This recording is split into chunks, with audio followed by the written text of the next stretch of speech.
The first thing that you want to do is remove the stand from the box and remove the metal base plate at the bottom.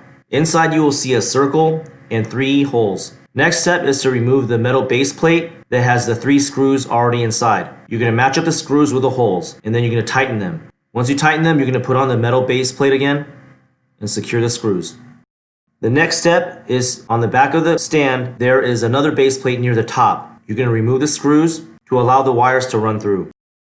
Next step is to mount the temperature measuring module on the metal bracket that comes with the temperature kiosk. After the temperature module is mounted, you're going to take the metal bracket and then mount it on the stand. Be sure to match the 2 holes that are in the middle of the bracket onto the stand. After that, the next step is to mount the kiosk module on that metal bracket. You're going to notice at the bottom there's 2 screws. You're going to need to loosen them up, and then after you mount it on the bracket, you're going to need to tighten the screws. Otherwise, the kiosk module will not be steady and stable on the bracket. As you can see, after everything has been mounted, you're going to run the cables through the hole. You're going to connect the temperature module cable, and you're going to run the other cables through the hole. Now keep in mind that on the back of the kiosk stand, there's an option for a RJ45 jack connector to connect a network cable so you can log into the camera's web interface. Or you can also log in through the LCD screen and program that way as well too. After the unit is connected to a 12-volt DC power supply, the unit will turn on, and in order to activate it, it will ask you to register a password of your choosing, following certain guidelines. Once the password is registered, the system is ready to activate.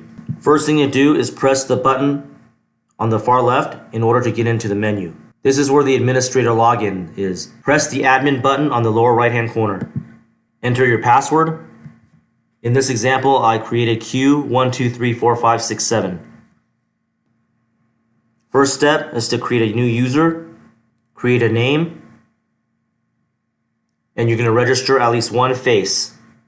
Step in front of the camera view to where the head matches the silhouette and press record to register the first user. After that's completed, you're going to go back, go under the Access menu. If the unit is going to be used as a standalone temperature monitoring module only, then you can switch the unlock mode to temperature monitoring only.